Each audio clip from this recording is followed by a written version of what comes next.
Hey guys, what's up? So today what we're going to be showing you are our 4 favourite core exercises for low back pain. Before we get into that, what we're going to do is we're going to have a talk about the relationship between core strength and low back pain so that you know everything you need to when you come to those exercises and so that you can then get the most out of them. Conventional wisdom would tell us that having a strong core is really important when it comes to back pain because having a strong core supports all of the structures, your vertebrae, the joints, in and around your low back, and that's good, and that having a strong core will then prevent you from experiencing back pain. But what recent research shows us is that core strength and back pain are not as directly correlated. It's not a linear relationship between those two things as we might have previously thought. So we actually know that gymnasts and bodybuilders, people who have some of the strongest cores in the world, experience low back pain. We also then know that somebody like myself, who doesn't really have a particularly strong core, or even perhaps some of my more elderly patients who don't have strong cores, can actually have really low levels of back pain. So that doesn't make sense if we consider that in the light of this idea that having a strong core is really important to support our spine and prevent back pain. One study took a load of participants who all had low back pain and it put them on a program of core strengthening exercises. Now, throughout this program, what they actually found was all of these participants got rid or significantly reduced the pain they were feeling. That's great. So we know that core exercises are going to probably be quite effective at reducing our pain levels. However, what the study also found is that most of those participants who got rid of their pain didn't actually get any stronger in their core at all. So again, that challenges that relationship between needing a strong core to prevent back pain. Another study compared cycling on an exercise bike with doing core exercises. Now, when these patients were then checked at 3 months, what they found is the people who'd been doing core exercises had more improvement than the people who were cycling.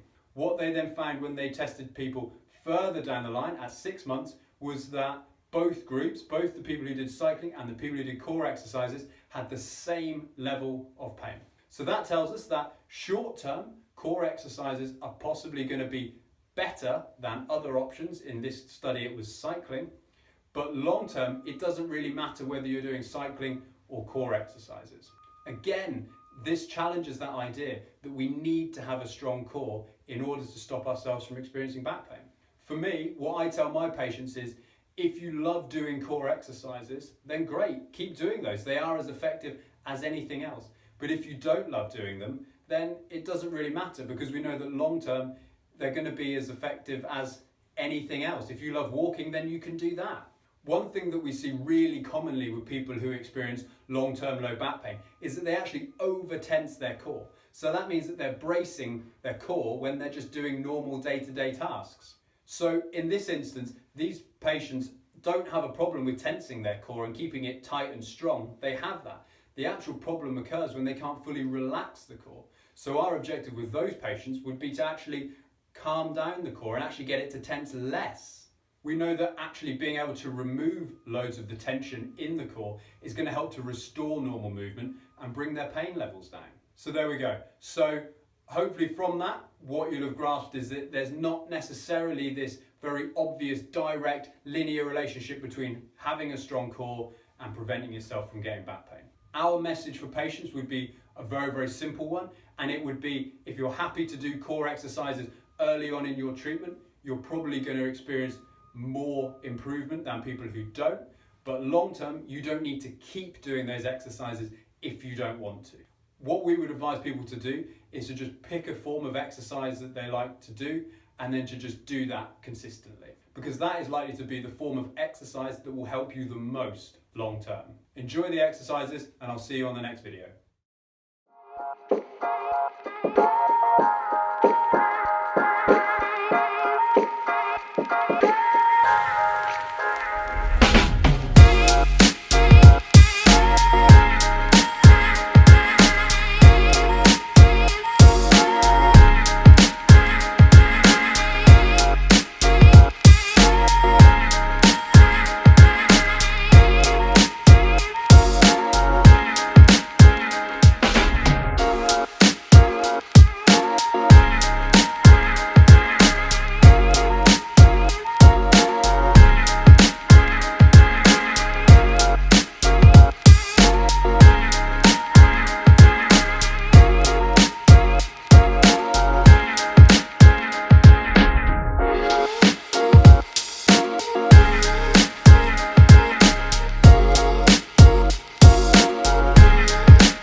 don't go just yet. If you found that content useful, then make sure you head over and join our brand new Facebook community, Low Back Pain Recovery. And you can even feel free to add me personally on Facebook.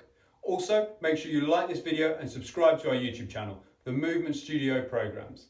That's all from me. Again, my name's Rob Bailey from The Movement Studio and the Spinal Recovery Program. Enjoy the rest of your day.